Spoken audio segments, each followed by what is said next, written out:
Bonjour à tous, aujourd'hui on se retrouve pour un podcast dans lequel on va parler de sécurité solaire et aujourd'hui on accueille Pierre Cesarini, le directeur de l'association Sécurité solaire pour parler un petit peu des idées reçues autour du soleil. Oui, bonjour à toutes et à tous. Bonjour Enola.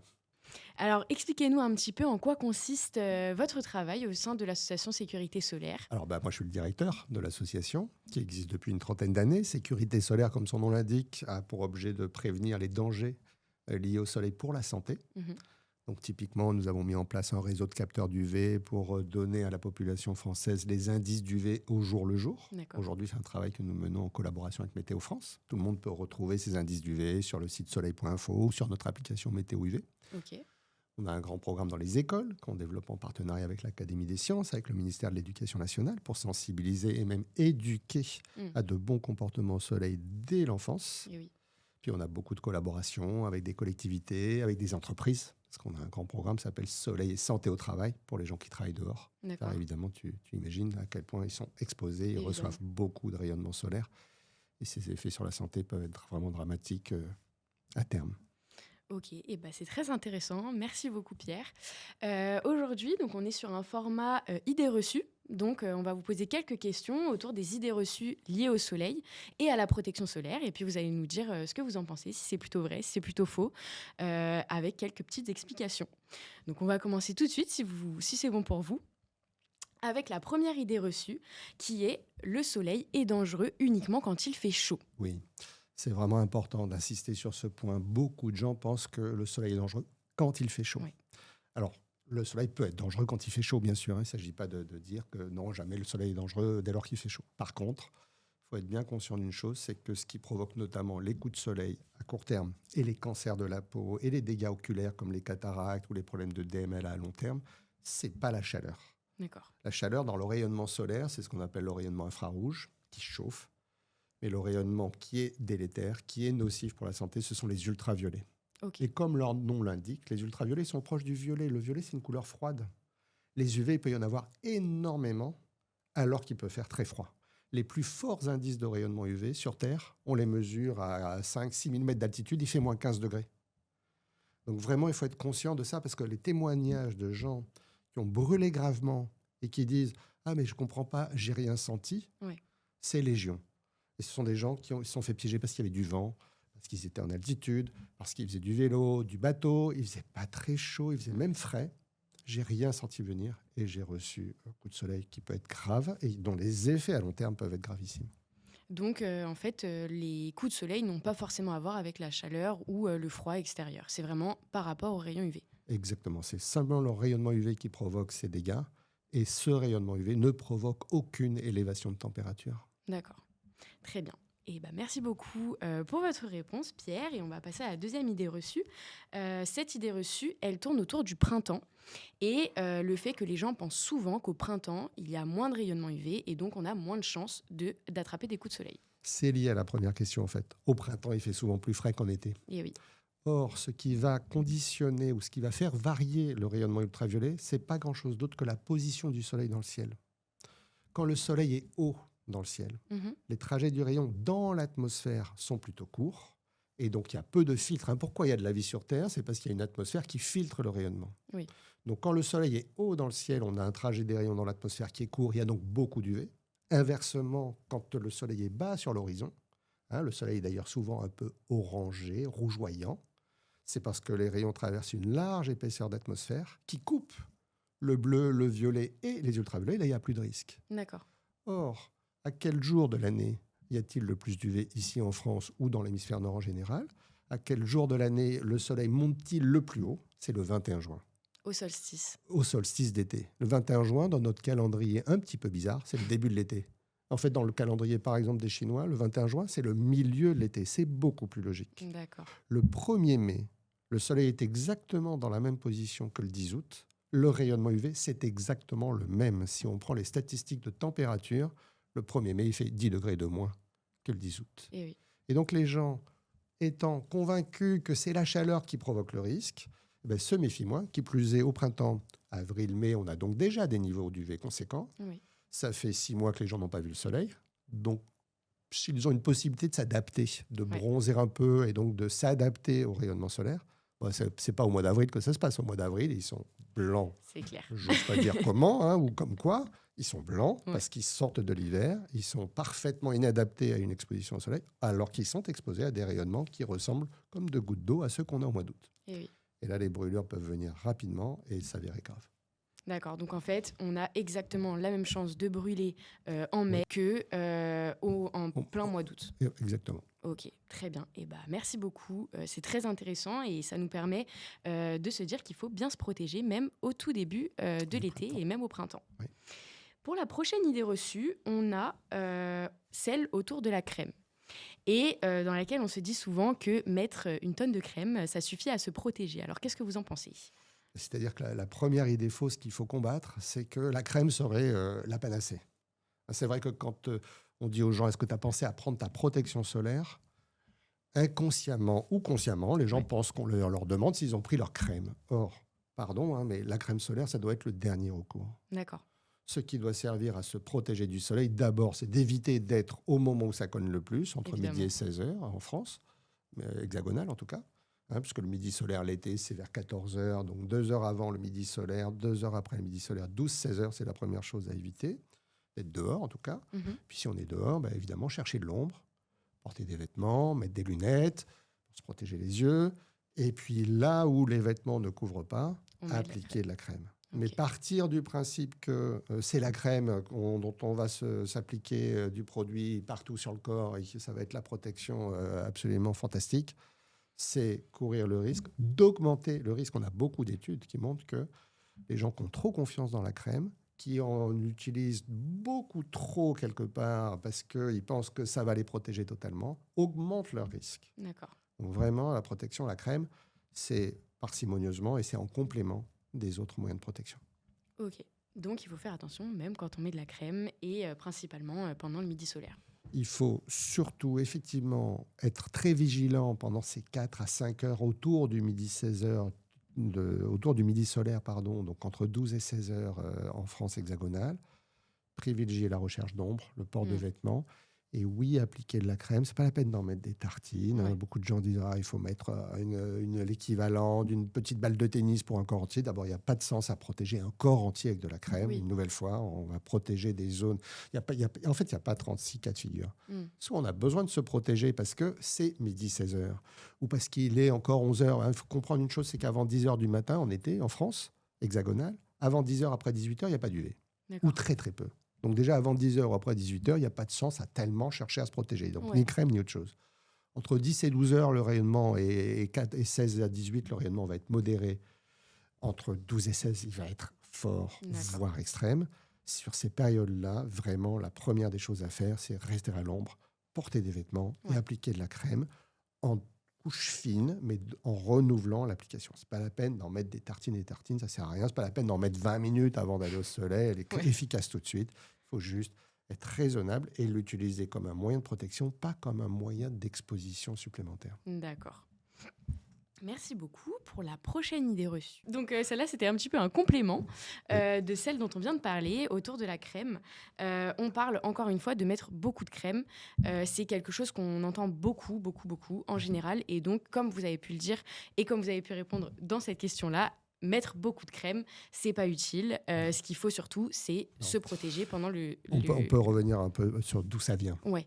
En fait, les laboratoires, pour tester, pour dire que leur produit est un 10, 50, 30 ou 15 ou 10, indice de protection ou FPS comme facteur de protection solaire, tout ça veut dire la même chose.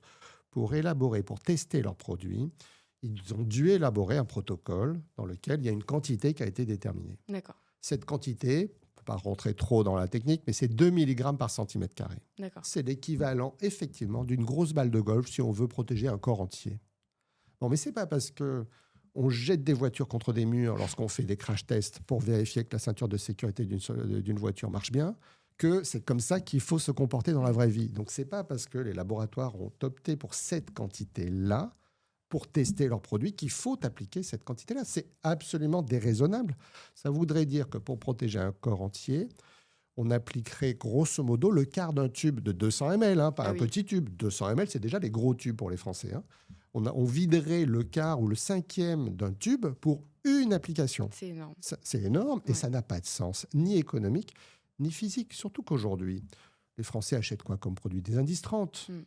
Quand on achète un indice 15, on a conscience, et on a raison de l'avoir, conscience que c'est des produits plutôt de bas indice, de faible protection. Donc, ils achètent quoi? Du 30 et du 50. Un indice 50, dans le laboratoire appliqué dans les quantités que j'exposais, ça divise par 50 la quantité d'UV qui passe. Ça veut dire qu'il va passer 2%. S'il passe 2%, ça veut dire que le produit bloque 98%. Est-ce que quelqu'un ici a besoin de bloquer 98% des UV? La réponse est non. Non, en tout cas en population générale. Je ne parle pas évidemment de personnes qui ne doivent pas du tout s'exposer aux UV, qui sont atteints par exemple d'albinisme ou de xéroderma pigmentosum ou qui ont déjà fait 18 cancers de la peau. Pour eux, on veut tout bloquer, donc le plus possible, tout le temps. Et puis le mieux pour eux va être de ne pas s'exposer évidemment. Pour la population générale, il s'agit de ramener un indice de rayonnement UV qualifié de fort ou d'extrême à un rayonnement UV faible, parce qu'on est protégé. Typiquement avec des vêtements, c'est ce qui se passe, ou avec une crème appliquée normalement. Si vous appliquez une crème indice 30 ou 50 dans des conditions normales, c'est-à-dire grosso modo le tiers, le quart, le cinquième de la dose en question, ça va vous apporter l'équivalent d'une protection d'un vêtement. D'accord. Et évidemment, tant que le produit est là. Parce que le vêtement, il n'y a pas photo, hein, vous l'avez ou vous ne l'avez pas, vous n'êtes pas piégé par ça. Alors le produit, si vous l'avez appliqué, très bien, vous allez dans l'eau, vous essuyez, etc., vous transpirez, vous frottez ou autre. Le produit, il n'a pas une durée de vie égale à celle d'un t-shirt. Logique. Donc, il va falloir réappliquer le produit consciencieusement pour ne pas oublier de zone. Et une nouvelle fois, pas comme un pouce au crime, mais comme un moyen de compléter la protection apportée par les vêtements. Très bien. Merci beaucoup pour ces précisions. On va pouvoir passer à la suivante. Et pour la suivante, donc, on va cette fois parler des indices des crèmes, comme vous avez pu déjà commencer à le faire. Et souvent, on pense qu'une crème indice 50 protège 2 fois plus qu'une crème indice 25. Alors, qu'est-ce que vous en pensez? C'est faux. En fait, c'est pas que ça protège 2 fois mieux, c'est que ça protège 2 fois moins mal. Qu'est-ce que c'est la définition d'un indice? Un indice 50 divise par 50 la quantité d'UV qui passe en laboratoire. Donc, si vous prenez une base de 100, si on veut exprimer la chose en pourcentage, on prend une base de 100, on divise 100 par 50, ça fait 2. Je ne suis pas très, très fort en mathématiques non plus. Donc, ça veut dire qu'il passe 2% et donc sont bloqués 98%. On peut refaire l'exercice avec un indice 25. 100 divisé par 25, ça fait 4. Donc, quand vous passez d'un indice 50 à un indice 25, en laboratoire en tout cas, vous passez d'un truc qui bloquait 98% à un truc qui bloque maintenant 96%. D'accord. 96%, c'est pas 2 fois. De 98% n'est pas 2 fois mieux que 96%. Et non. C'est juste 2% mieux. Alors, pour être honnête, ramener à des conditions normales d'utilisation, votre indice 50 devient grosso modo un indice 10-15. Votre indice 25 devient grosso modo un indice 8-10. D'accord. Un indice 8-10, grosso modo, il bloque 90% des UV. D'accord. Et votre indice 50, il ne bloque pas 90, mais 92 ou 15% des UV. Bref, la différence est faible. Donc oui, bien sûr, c'est toujours mieux un indice 50 qu'un indice 25. Il y a plus de filtres dans le produit. Mais en tant que tel, vraiment, la différence, une fois appliquée sur votre peau, en termes de protection, elle est marginale. Ok, c'est très minime donc. C'est minime. Ok, très bien, et merci. On entend aussi souvent une autre idée reçue qui persiste vraiment beaucoup, c'est la crème solaire empêche de bronzer. Alors, qu'est-ce que vous en pensez? Alors, ce qui va surtout empêcher de bronzer, c'est le fait de limiter l'exposition, d'une façon générale.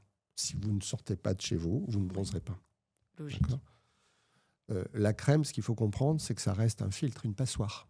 Alors, bien sûr, vous avez compris que l'indice 50 a des trous plus petits que l'indice 25, a fortiori qu'un indice 10. Mais ça reste un filtre. L'idée de la crème, ou d'appliquer de la crème, et plus généralement de se protéger du soleil, c'est de permettre à des gens qui, effectivement, cherchent absolument à bronzer. D'abord, il faut comprendre une chose, c'est que le bronzage en tant que tel, avoir une peau un peu marron ou bronzée, couleur bronze, c'est un truc à la mode depuis peu. Oui. Pendant des siècles et des siècles, les gens voulaient avoir la peau blanche. On cherchait à être le plus blanc possible. Voilà. Alors, Et puis, on a quelque part un renversement de situation, hein. Moi, vous l'avez compris, je suis le travail, je suis ce boulot-là et je suis cette perception du bronzage depuis plus de 30 ans. Mhm. Je peux vous dire qu'il y a 30 ans, quand l'association s'est créée, la recherche de bronzage foncé de la couleur de cette table était généralisée. Mm. Et ça faisait faire absolument n'importe quoi à beaucoup, beaucoup de gens. Ça, c'est clair. Aujourd'hui, quelqu'un qui cherche à bronzer comme cette trame un peu foncée de ce marron-là, c'est ringardisé, honnêtement, c'est plus tendance. Ouais. Alors, je ne dis pas qu'on est revenu à la mode de la peau blanche, j'aimerais, au demeurant, parce qu'en termes de santé, ça serait mieux. Ouais. Mais voilà. Donc, gardons en tête que cette idée du bronzage, c'est quand même une représentation. Et si on peut travailler sur l'estime de soi et finalement s'apprécier avec sa couleur de peau naturelle, on va réduire cette propension que certains peuvent avoir à chercher à bronzer. Ouais. 2, gardez en tête que certains ne peuvent pas bronzer. Et oui. Les gens qui ont le phototype 1, une peau très claire, ne fabriquent pas, leurs mélanocytes, ces cellules qui vont fabriquer de la mélanine, ne vont pas fabriquer de la mélanine noire, en l'occurrence brune, donc ils ne bronzeront jamais. Alors pour eux, chercher à bronzer, c'est vraiment chercher les problèmes, ouais. parce que ça ne marchera pas.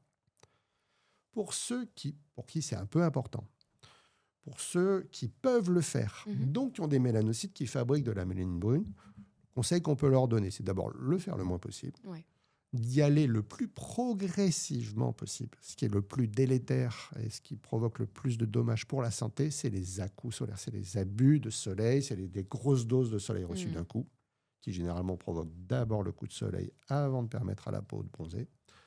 Ça, c'est vraiment typiquement dangereux. Ouais. Et on peut l'éviter. Pour des gens qui bronzent facilement, y aller en douceur, y aller progressivement en évitant les heures d'ensoleillement maximum, en se protégeant le cas échéant avec des vêtements et de la crème qui reste un filtre, donc une passoire, donc laisse passer des UV, donc va permettre à la peau de bronzer en douceur. Parce qu'il ne faut pas oublier un truc, c'est que si vous avez pris des coups de soleil, vous faites quoi après le coup de soleil ? Et on pèle. Ouais. Et c'est quoi peler ? C'est voir des lambeaux de peau. Alors certains pensent que c'est un peu de la crasse, je suis sale ce soir quand je prends ma douche. Non, vous n'êtes pas sale. Non, c'est de la peau. C'est de la peau chargée de mélanine brune. Donc ça fait des petits filaments noirs qu'on a au fond de sa baignoire ou de sa douche. Ça, c'est du bronzage qui est parti. Ouais. Vous voulez garder votre bronzage un peu longtemps quand vous rentrez de vacances ? Allez-y en douceur, progressivement. Et ça permettra déjà de limiter les dégâts en amont et d'avoir une durée de bronzage beaucoup plus conséquente après l'exposition. Très bien. Et très bien. Maintenant, vous savez comment bronzer progressivement et garder votre bronzage. On va continuer donc avec les prochaines questions. Et la prochaine, donc ça va être est-ce que je privilégie un vêtement foncé pour ne pas laisser passer les UV ou est-ce que je privilégie un vêtement clair ? Ouais, c'est un message qui malheureusement se diffuse pas mal. L'idée qu'il faudrait mettre des vêtements foncés pour se protéger du soleil. Alors c'est fondé, c'est pas totalement faux comme information parce que le vêtement sombre, comme chacun sait, il absorbe le rayonnement. Oui. Alors que le vêtement clair a plutôt tendance à le réfléchir. Et donc, au travers de la maille d'un vêtement clair, il y a un peu de rayonnement qui réfléchit sur le flanc de la maille et qui vient atteindre votre peau, alors que si vous portez un vêtement sombre, il va être absorbé. L'écart entre les deux, grosso modo, si vous portez un t-shirt en coton ordinaire, comme on porte tous l'été, un coton ordinaire blanc, c'est un indice de protection de l'ordre de 10. D'accord. Si vraiment il est très fin, que vous l'avez lavé 58 fois, qu'il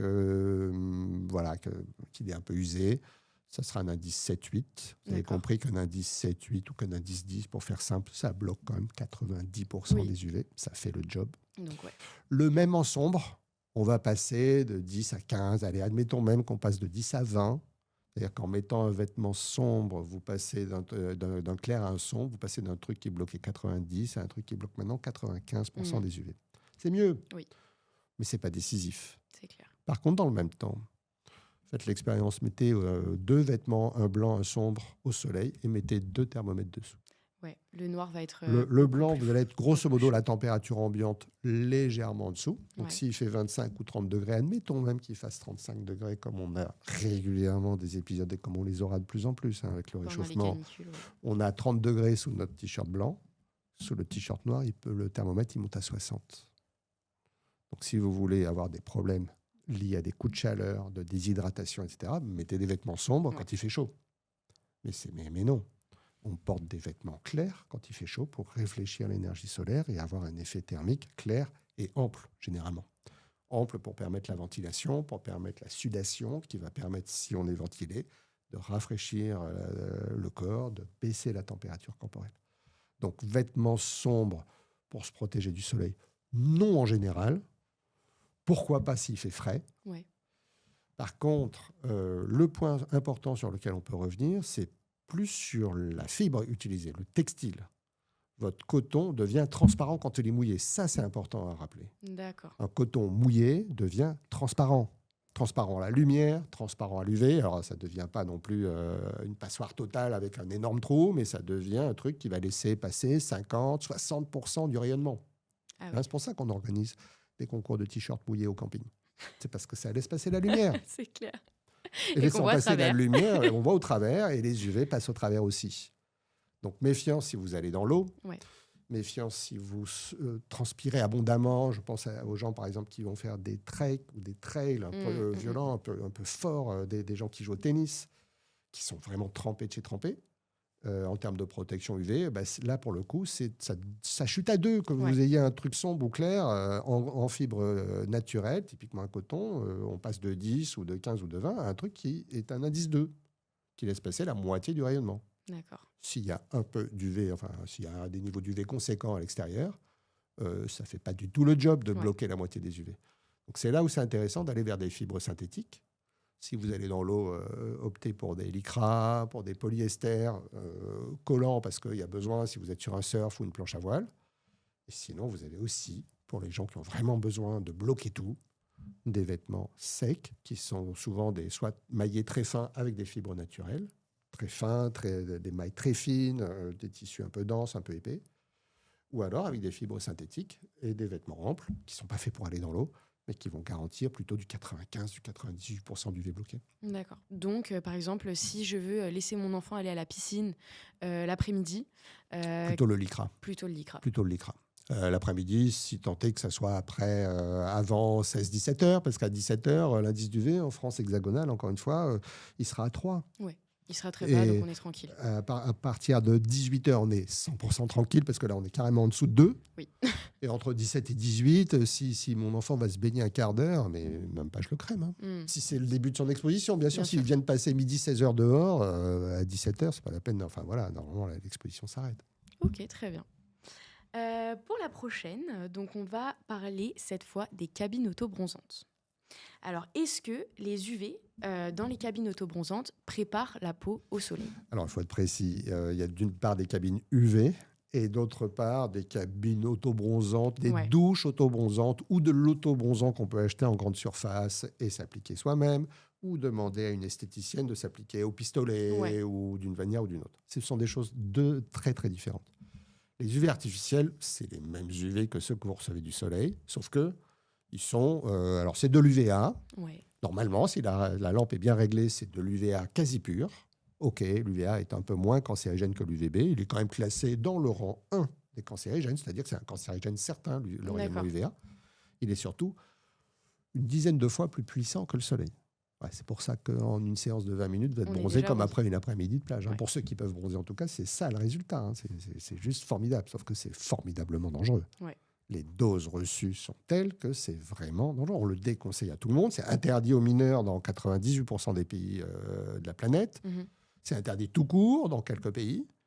Nous, à la Sécurité solaire, comme à la Ligue contre le cancer, comme d'autres organisations en France, et inclus l'ANSES, qui est une agence d'État, demandons l'interdiction pure et simple de la mise à disposition de ces appareils publics, parce que c'est vraiment très dangereux. Puis parce qu'il n'y a aucun bénéfice à en attendre. D'accord. L'autobronzant, c'est différent. L'autobronzant, c'est un colorant. C'est un colorant qui ressemble un peu au caramel, d'ailleurs, qui est un dérivé chimique du caramel. Okay. Vous l'appliquez sur votre peau. Vous choisissez aujourd'hui à peu près la couleur que vous voulez, d'un marron pâle à un bronze foncé, ce que vous voulez. Ce dont il faut surtout se méfier, c'est qu'en fait, ça marche bien. C'est un peu, je ne sais pas si nos auditeurs connaissent la publicité pour le Canada Dry, mais voilà, le Canada Dry, ça avait le goût de l'alcool, ça ressemblait à mais ça n'en était pas, quoi. C'est la même chose, là, ça ressemble au bronzage, mais ça n'en est pas. Ça n'a aucune vertu protectrice. D'accord. Ça ne filtre absolument pas le rayonnement. Donc vous pouvez être bronzé comme si vous aviez fait 3 mois d'été pour des gens qui peuvent bronzer au soleil, alors que vous avez une protection égale à 0. Donc vraiment, méfiance de ça. Mais par contre, en termes d'effet, il semblerait que ça irrite un peu les muqueuses. C'est pour ça qu'on met des cotons dans le nez, dans les oreilles, que l'on fait attention de fermer les yeux correctement, de ne pas ouvrir la bouche, parce que c'est des produits souvent qui sont pulvérisés. Donc voilà, c'est pas 100%. Le risque, c'est volatile. Le risque 0 n'existe jamais pour rien, de toute façon. En revanche, ce qui est avéré, c'est des colorants qu'on utilise dans l'alimentation. C'est quand même très, très... c'est l'objet de beaucoup de recherches, etc. Ça semble bien présenter une innocuité, pas d'effet dangereux. Par contre, pas de bénéfice en termes de santé, quoi. Un bénéfice pour votre morale, vous n'aimez pas avoir une peau trop blanche, vous allez à un mariage prochainement, vous voulez avoir les jambes un peu bronzées. Bon, et franchement, il n'y a pas de mal à s'appliquer un peu d'autobronzant sur les cuisses et les jambes. Et qu'est-ce que vous pensez du coup des autobronzants par voie orale? Parce qu'on en voit parfois. Alors, c'est vraiment un sujet compliqué parce que les formules sont très diverses. De ce que j'ai retenu des positions de nombreux dermatos, c'est qu'ils ne sont pas très favorables. D'accord. Le principe est le suivant, c'est que c'est pas vraiment des autobronzants par voie orale, ce sont des antioxydants. D'accord. Des oligoéléments, du sélénium, de la vitamine A, C, E, pris en complément, en supplémentation alimentaire. Ça peut aider le corps, ça peut aider l'immunité en fait, d'une façon générale. Et donc, du coup, ça peut aider le corps à se défendre face à des agressions diverses et variées, inclus celles des UV sur la peau. D'accord. Donc, ce n'est pas forcément un mal. Enfin, il y a des études, par exemple, qui ont montré que... Alors, j'ai un petit trou de mémoire. Quel est cet oligoélément ? C'est pas le sélénium. C'est certains caroténoïdes. D'accord. Voilà, qui sont inclus, qu'on trouve dans l'alimentation, dans les tomates, dans les carottes, dans différents aliments qu'on peut prendre de façon peut-être un peu excessive en quantité, couplés à du tabagisme, qui vont augmenter les risques de cancer du poumon, par exemple. Donc, il ne faut pas faire n'importe quoi, il ne faut pas juguler et mélanger 18 formules. On peut prendre conseil auprès de son médecin, idéalement auprès de son dermatologue, c'est encore mieux, parce que lui, il connaît parfaitement, en tout cas, c'est lui qui connaît le mieux le sujet. Mais ça peut aider à prévenir certaines formes d'allergie. Bref, ce n'est pas totalement déconseillé, ça peut même s'avérer utile. En tant que tel, en tout cas, ce qu'il ne faudrait pas, c'est se dire « Ah bah, j'ai pris mon supplément alimentaire, je n'ai pas besoin de me protéger du soleil. » Alors ça serait évidemment la pire des choses. Évidemment. Merci beaucoup. Pour la prochaine, on va parler du moral. Alors, qu'est-ce que vous pensez des UV et le moral? On dit souvent que prendre le soleil, prendre les UV, ça aide le moral. Alors ça, c'est très, très faux. Et c'est très, très documenté que c'est très, très, très faux. D'accord. Ce qui favorise le moral, ça, pour le coup, c'est vrai, ça n'est pas l'exposition de la peau au rayonnement ultraviolet, c'est l'exposition des yeux à la lumière visible. Dans le rayonnement solaire, les infrarouges qui chauffent, les UV qui ne chauffent pas et qui provoquent les dommages sur les cellules, et au milieu, la lumière visible que votre œil, que nos yeux peuvent percevoir. C'est pour ça qu'on aime bien plutôt la lumière que l'obscurité, parce qu'on peut voir les objets. Parfois, il y a des lumières qui sont assez resplendissantes, qui nous permettent d'apprécier la beauté de paysage, la beauté de tableau. Ça joue un effet sur le moral. On le sait, la lumière visible, et c'est dans ces longueurs d'onde-là que ça se passe, perçue par notre œil, conduit par le nerf optique jusqu'à notre cerveau, va déclencher des productions ou baisser la production de certaines hormones. Si vous vivez longtemps dans le noir, ça a été expérimenté déjà, des gens qui ont été vivre des semaines entières dans des grottes ou des gens qui ont été s'installer à Helsinki, c'est un peu bizarre comme idée, mais ça arrive. Au sortir de l'hiver, ou au cœur de l'hiver, on a très peu d'exposition par nos yeux à la lumière visible. On produit beaucoup de mélatonine, donc on dort beaucoup plus. Ouais. On a le moral dans les chaussettes, très clairement. Et l'affaire de la luminothérapie, donc ouvrir ses yeux, être exposé à de la lumière avec des longueurs d'onde qui vont bien dans le visible, une nouvelle fois, ça ne permet pas de bronzer ce genre d'exposition. Ou prendre un billet d'avion ou de train pour aller un peu plus dans le sud, pour aller retrouver des journées plus ensoleillées, plus éclairées. Ça a un effet positif sur le moral. Les ultraviolets n'ont aucun effet sur le moral et il est même interdit par la loi aux centres de bronzage et d'hiver de faire référence à un quelconque bénéfice, notamment pas celui-ci. D'accord. Parce qu'il est faux, une nouvelle fois. Donc, ce n'est pas du tout les UV qui nous donnent le moral, c'est vraiment la luminosité. Non. Non. C'est de ça qu'on a Alors besoin. après, certains disent « Ah, mais moi, quand j'ai la peau blanche, j'ai le moral dans les chaussettes. » Bon, ça, c'est à l'appréciation de chacun. Moi, je sais que quand je vais dîner avec des gens que j'aime bien, je suis ravi du dîner. Si je dois dîner ou déjeuner avec des gens que j'aime pas trop, je vais avoir le moral dans les chaussettes C'est aussi, clair. pas lié à une exposition quelconque à la lumière. Mais par contre, ce qu'il faut retenir, c'est que quelque part, si vraiment c'est important pour les gens d'avoir une peau bronzée, prenez de l'autobronzant. Faites de l'autobronzant, ça permet d'avoir la couleur de peau exactement celle que vous voulez. Et alors, en termes d'efficacité ou d'impact sur la santé, là, on est sur des impacts nuls ou quasi nuls. Oui, ça évite de s'exposer aux UV pour rien. Exactement. Très bien. Merci beaucoup. On va pouvoir continuer avec la prochaine et on va parler donc de la vitamine D. Oui. Souvent liée aussi au moral, comme on a pu en parler juste avant. Et donc, on nous dit parfois que faire des UV, c'est bon pour la vitamine D. Alors, il n'y a pas de lien, moi je ne connais pas de lien entre vitamine D et morale. Le lien entre exposition à la lumière et humeur et capacité à dormir, etc., ça c'est documenté, c'est fait. Par ailleurs, est également bien documenté le lien entre l'exposition aux UV de la peau et la production de vitamine D, la synthèse de vitamine D, qui est utile, ça c'est sûr, à fixer le calcium sur les os. D'accord. On donne de la vitamine D à tous les bébés jusqu'à l'âge d'1 an, 2 ans, en dose quotidienne. Et je crois même que la Société française de pédiatrie aujourd'hui recommande d'élargir et de rallonger cette supplémentation en vitamine D parce que c'est important pour la croissance osseuse. On a beaucoup d'études qui sont sorties ces dernières années qui parlent aussi du rôle de la vitamine D sur l'immunité. C'est-à-dire que d'avoir des bons taux sanguins de vitamine D permet d'avoir une meilleure immunité, de se défendre face à notamment des épidémies de Covid ou de grippe, d'avoir un corps en meilleure santé qui est plus apte à se défendre face à l'agression. Ça veut dire une chose, ça veut dire que dans la prévention solaire ou dans l'idée qu'on a de l'exposition au soleil, le zéro exposition aux UV n'est pas un objectif. D'accord. Une nouvelle fois, j'exclus de ce propos celles et ceux qui ne peuvent pas du tout s'exposer parce qu'ils sont atteints d'albinisme, de xéroderma ou parce qu'ils ont déjà fait des cancers de la peau et que leur dermato, à juste titre, leur a dit pour vous, plus de soleil. Plus de soleil du tout. Pour la population en général, il y a un bénéfice à une exposition modérée aux UV, c'est-à-dire celle qui va permettre de fabriquer de la vitamine D, car cette vitamine D est plutôt favorable à l'immunité et une nouvelle fois à la santé osseuse. D'accord. Maintenant, il faut retenir une chose, parce que cette information sur vitamine D, exposition au soleil, a pas mal circulé. Et on voit des gens qui sont aujourd'hui en train de rétorquer à des gens qui font de la prévention comme nous et de beaucoup d'autres sur le terrain. Je préfère aller m'exposer au soleil, quitte à prendre des coups de soleil, car c'est bénéfique pour mon corps d'une façon générale pour la vitamine D. Ils sont dans l'erreur. Ce qu'il faut comprendre, c'est que l'exposition aux UV qui va favoriser cette synthèse de vitamine D, elle doit être impérativement modérée, sinon en fait l'exposition s'avère délétère pour la vitamine D. Oui.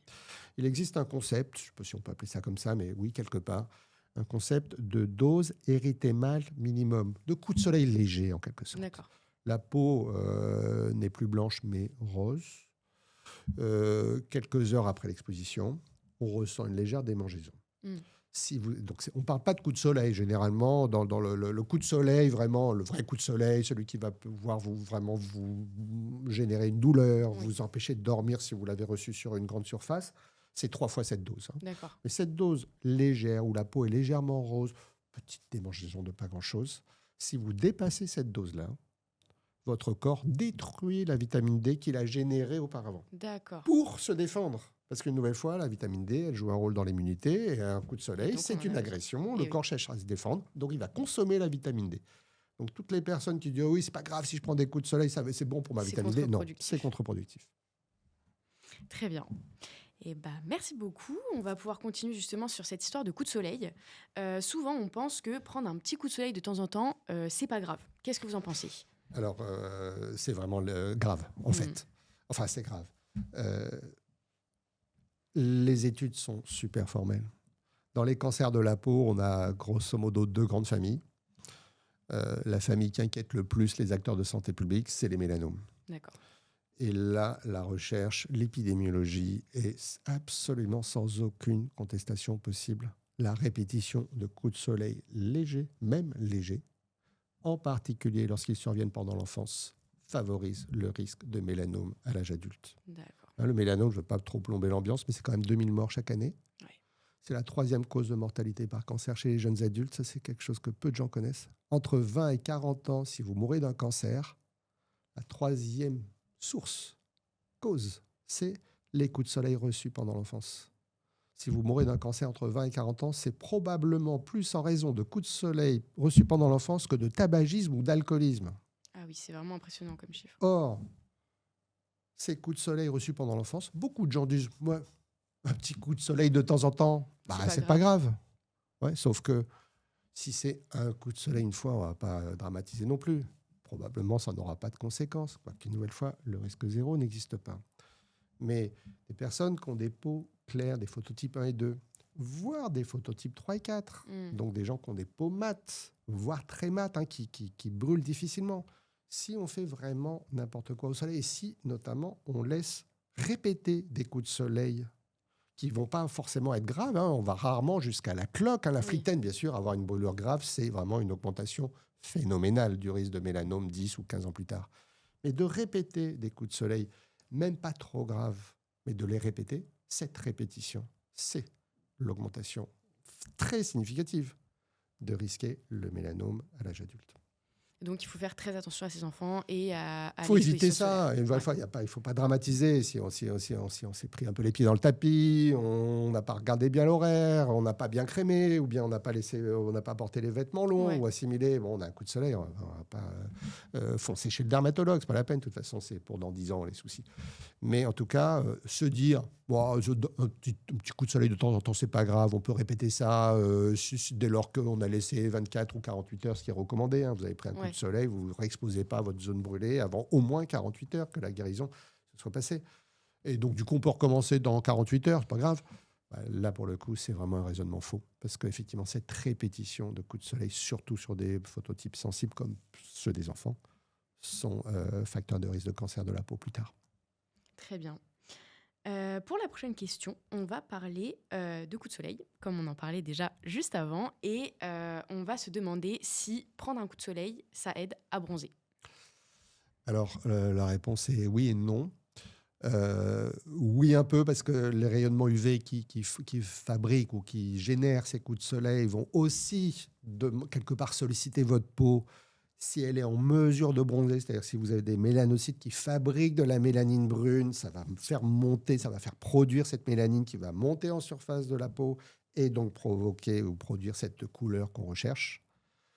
Comme on le disait dans une séquence précédente, c'est aussi contre-productif parce qu'un coup de soleil va générer des mécanismes de défense de la peau qui vont notamment consister à expulser les cellules de superficie de la peau, donc expulser quelque part les cellules de peau bronzées. Ouais. Donc non, la bonne idée, si vraiment on veut bronzer une nouvelle fois, c'est d'y aller en douceur, progressivement. Ça marche. On entend souvent parler de une fois qu'on est bronzé, on n'a plus besoin de se protéger. Ouais.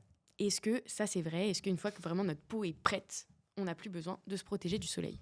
Alors, ce qui est clair, si on a bronzé naturellement, parce que si on a bronzé avec de l'autobronzant, zéro protection. C'est clair. Si on a bronzé avec de l'UV artificiel, on a effectivement pu monter la mélanine, mais on n'a pas épaissi l'épiderme. Parce qu'il y a 2 moyens pour la peau d'être un peu auto-défendue, de se défendre naturellement toute seule contre l'agression des UV. C'est 1, monter du bronzage, monter de la mélanine brune. 2, épaissir l'épiderme. Or, quand vous faites des UV artificiels, typiquement, l'épaisseur de l'épiderme, c'est rien. Or, voilà. Donc, admettons que vous ayez vous êtes exposé progressivement au soleil, vous avez monté un bronzage au soleil naturel, vous avez donc une peau qui est maintenant bronzée et un épiderme qui est épaissi. Ce serait mentir aux gens de leur dire que leur peau est toujours sensible comme elle l'était au premier jour des vacances. De toute façon, ils ne le croiraient pas et objectivement, ils auraient raison. En revanche, ce qu'il faut bien comprendre, c'est que dans le rayonnement ultraviolet, il y a les UVB qui s'arrêtent plutôt en superficie et qui vont être bloqués. Effectivement, une peau bronzée va plus brûler, quoi. Ou alors, il faut y aller vraiment avec des doses incroyables.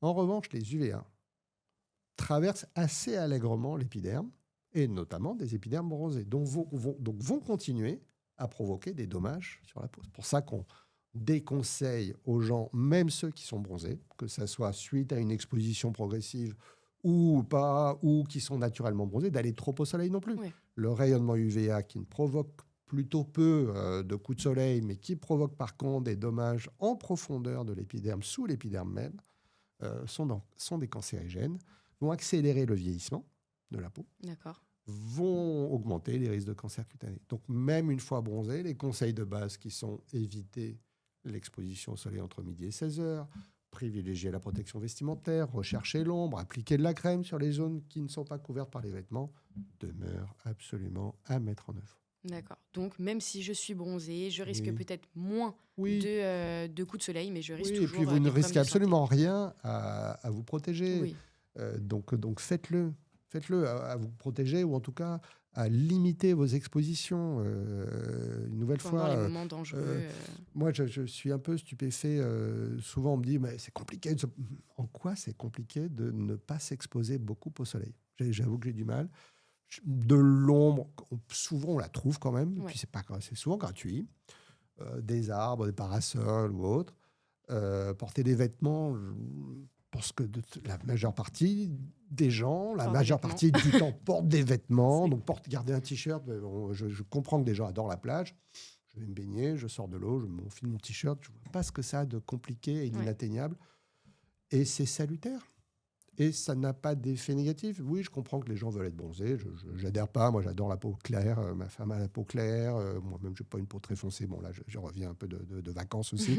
Je n'ai pas cherché à plus que ça ne pas bronzer. Donc, j'ai une peau un peu mate, qui bronze très facilement. Mais vraiment, c'est très facile Ouais. de se protéger du soleil. Et ça n'a pas d'effet négatif. Mais c'est vrai que cet effet de mode du bronzage crée Oui. voilà, une envie de s'exposer Oui, plus au une soleil. fois qu'on est bronzé, en tout cas, limiter les doses d'UV qu'on reçoit qui vont accélérer le vieillissement une nouvelle fois, augmenter les risques de cancer cutané Ouais. et ne pas augmenter votre bronzage, parce qu'il ne faut pas se leurrer non plus. Hein. Au bout d'un moment, on C'est arrive à pas- son maximum. vous atteignez très vite les niveaux de bronzage que chacun peut atteindre, sont atteints. Alors, plus ou moins vite, si vous y allez violemment, bah oui, vous prenez des gros coups de soleil, vous arrivez très vite à votre couleur de bronzage et elle va disparaître aussi vite qu'elle est venue, Ouais. vu que vous allez peler. Mais si vous atteignez un bronzage progressivement, ben voilà, une fois que vous y êtes à votre bronzage, ben protégez-vous et exposez-vous modérément. Ça permettra de limiter les autres agressions que sont notamment le vieillissement et les risques de cancer. Ouais. Il faut faire attention à ça, c'est très important.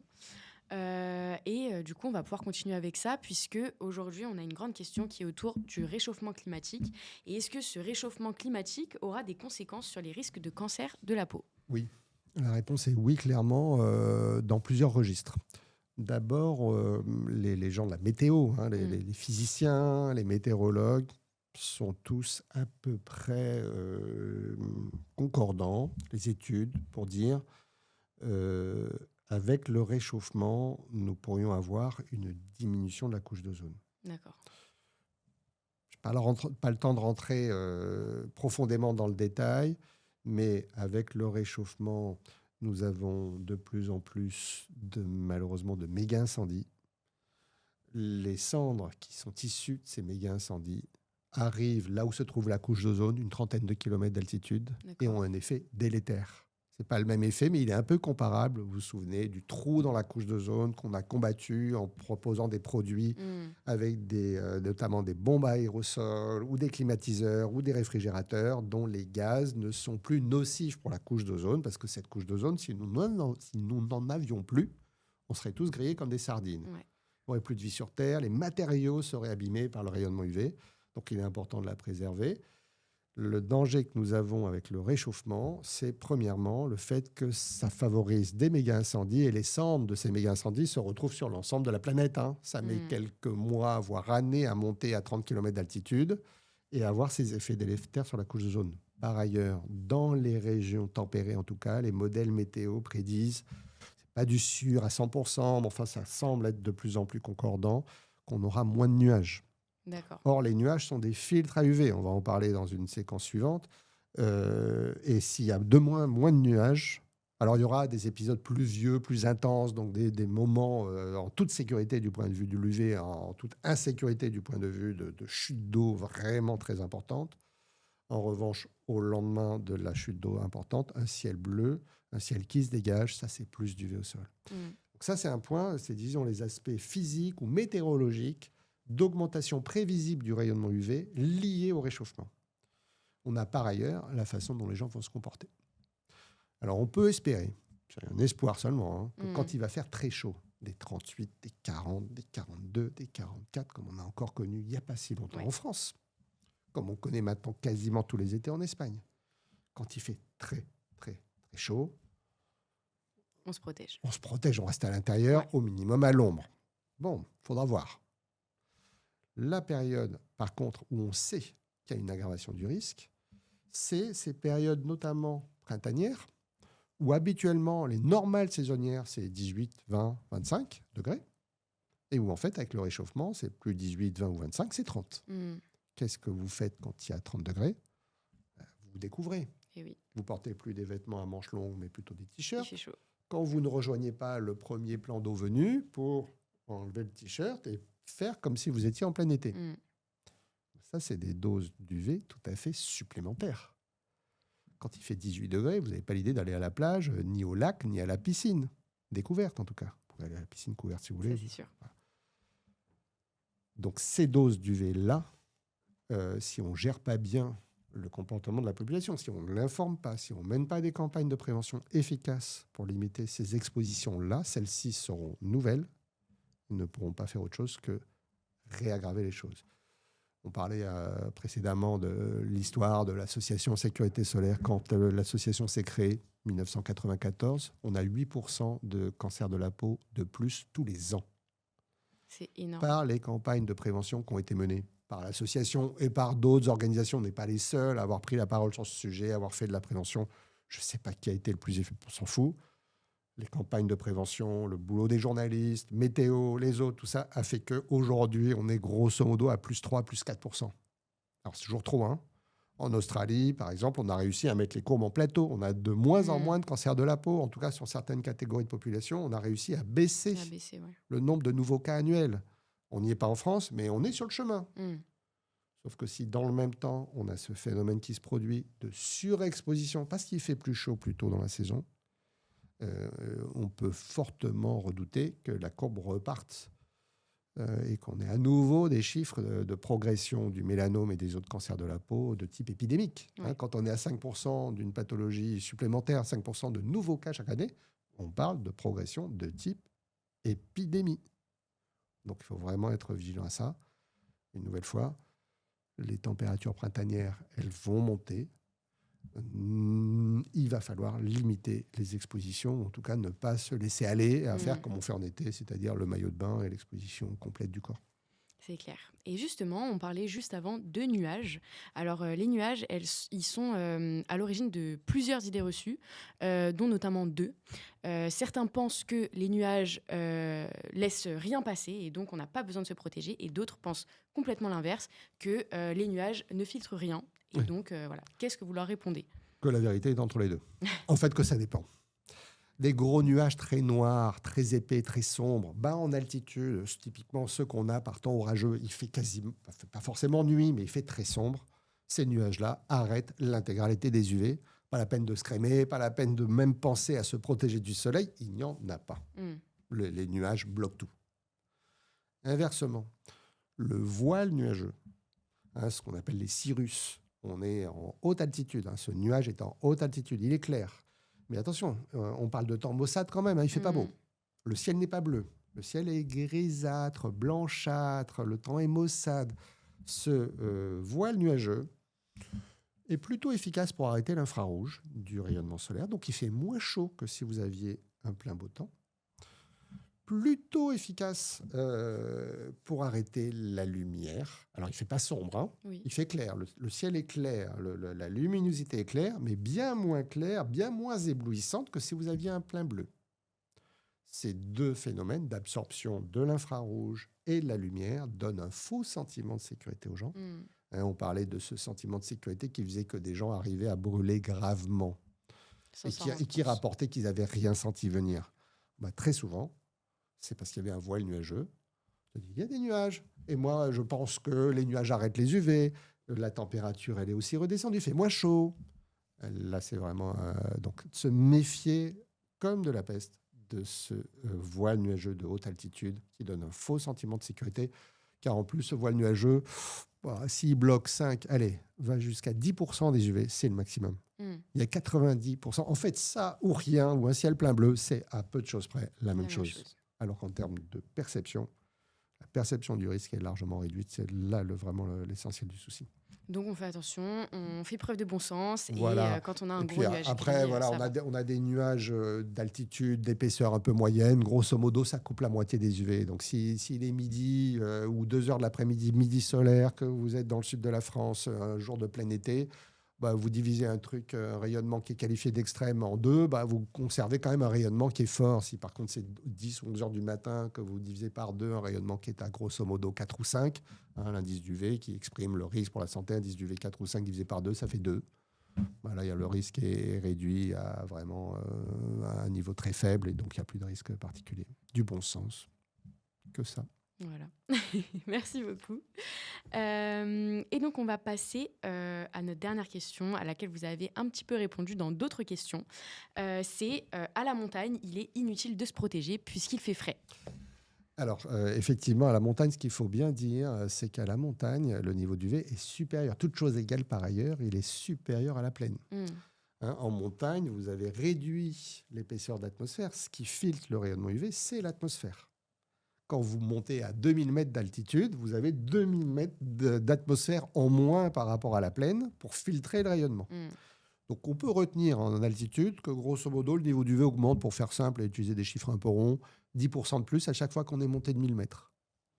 À 2000, 20% de plus. À 3000, 30% de plus. Par ailleurs, en altitude, c'est pas rarissime, ça le sera de plus en plus, mais c'est pas rare, en tout cas, de rencontrer de la neige.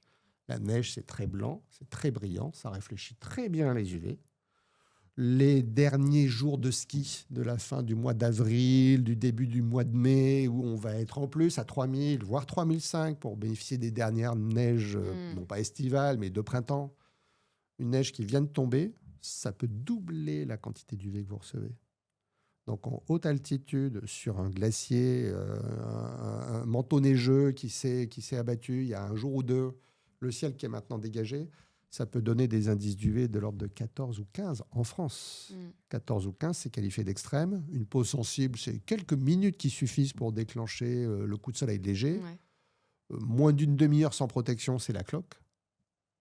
C'est des brûlures oculaires potentielles si on n'a pas les lunettes de soleil qui vont bien. Alors que vous êtes à 3000, vous êtes fin avril, début mai, il fait 5 degrés. On ne s'imagine pas pouvoir cramer. Exactement. Donc la montagne, c'est ça le risque principal, c'est des températures faibles, évidemment une altitude qui ne peut faire que augmenter le rayonnement UV, et évidemment ce sentiment de sécurité qui va avec la fraîcheur et bien évidemment la réverbération sur la neige qui augmente fortement les doses qu'on peut recevoir. Et donc de tout ça découle la dernière idée reçue qui est hiver comme été, il faut se protéger de la tête aux pieds. Oui mais non. Oui mais non. D'abord parce que l'objectif numéro 1 n'est pas de couper tous les UV. L'objectif numéro 1, c'est de s'exposer modérément, de façon toujours inférieure aux doses qui vont provoquer ces fameuses coups de soleil légers, ces doses coups de soleil, pour avoir la vitamine D, pour favoriser la synthèse de vitamine D, sans avoir les risques qui vont avec l'excès de soleil. Et il faut bien comprendre une chose, pour la France hexagonale en tout cas, au mois de décembre-janvier, le niveau d'UV en plaine ne dépasse pas 1. D'accord. L'Organisation mondiale de la santé est très claire. En population générale, une nouvelle fois, la protection commence d'être utile à partir du niveau d'UV 3. D'accord. Or, depuis la mi-novembre jusqu'à la mi-février, en plaine, le niveau d'UV en France hexagonale ne dépasse pas au grand maximum de la journée, au midi solaire. Donc là, on est en heure d'hiver, donc on est à 13h. Ne dépasse pas 1,5. On sera à 2 fin février comme on l'est fin octobre, début novembre.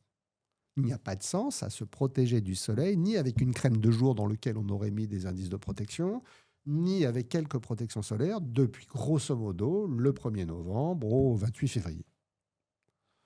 Bien sûr, alors quant au 21 décembre, jour du solstice d'été. Vous pouvez même monter en altitude, même avec un très beau temps, même avec une réverbération optimale sur la neige, vous allez avoir un maximum au cours de la journée à 3 ou 4 pendant quelques dizaines de minutes. Alors, je ne dis pas que ça ne mérite pas qu'on se protège. À partir de 3, ça mérite qu'on se protège. Mais enfin, ça va être 1 heure ou 2. Et puis, en plus, à Noël, il fait quand même souvent un peu mauvais temps. Donc, les nuages, ils filtrent. Donc, il y a vraiment... Par contre, attention, en altitude, au mois de février, on est déjà 1 mois et demi, voire 2 mois après le solstice. On part de niveaux en plaine qui ne sont plus à 0, mais plutôt à 2. Ouais. Avec l'altitude plus la réverbération, on peut avoir, pour nos vacances de ski du mois de février, des niveaux d'UV qui ressemblent à ceux qu'on a, pas forcément en plein été, mais pas loin quand même. Donc là, il y a vraiment besoin effectivement de se protéger. Puis évidemment, mars, avril, mai, on en parlait. Là, on peut avoir en montagne des niveaux d'UV très conséquents. Et donc là, demander vraiment des protections super efficaces. Mais une nouvelle fois, l'idée de la protection solaire, c'est de l'ajuster au risque. Il n'y a pas besoin de se protéger. On n'a pas parlé des problèmes de pollution, des problèmes possiblement pour la santé liés à des produits qu'on s'applique sur la peau, inclus des produits solaires. Honnêtement, ces risques sont très très faibles. Il y a des normes, il y a des réglementations qui font qu'on ne met pas n'importe quoi. Les fabricants, les industriels ne mettent pas n'importe quoi sur le marché, mais le risque zéro n'existe pas. Les produits solaires qu'on appliquerait par exemple sur des peaux éraflées ou lésées d'une façon ou d'une autre, on ne veut pas que les produits arrivent dans le sang, évidemment. Donc typiquement, voilà, ce risque zéro, il n'existe pas. Donc protégeons-nous quand il y a besoin d'eux. Ne cherchons pas à se protéger quand il n'y a pas besoin. Ajustons bien sûr par rapport à ce niveau d'UV et à sa sensibilité individuelle. On n'a pas parlé non plus des peaux noires. Oui. Peaux noires ne font pas de cancer de la peau avec pour origine l'exposition au soleil. Ils font d'autres cancers de la peau. Il est important qu'ils voient leur dermato régulièrement. Il est important qu'ils fassent attention à leur peau, les voûtes plantaires, la paume des mains. Certains mélanomes peuvent survenir sur des parties génitales ou dans la cavité buccale. Mais ça n'est pas lié au soleil. Donc les phototypes 5 et 6 qui ont des bronzages super naturels, des épidermes super épais naturellement, pas besoin de s'appliquer de la crème. Ça n'a pas de sens. En revanche, les autres doivent le faire, y compris ceux qui bronzent plutôt facilement. Donc, mais une nouvelle fois, de façon ajustée à leur risque individuel et au rayonnement solaire. Donc non, on ne se protège pas de la tête aux pieds du 1er janvier au 31 décembre. On le fait si on est amené à s'exposer aux mauvaises heures, au mauvais moment.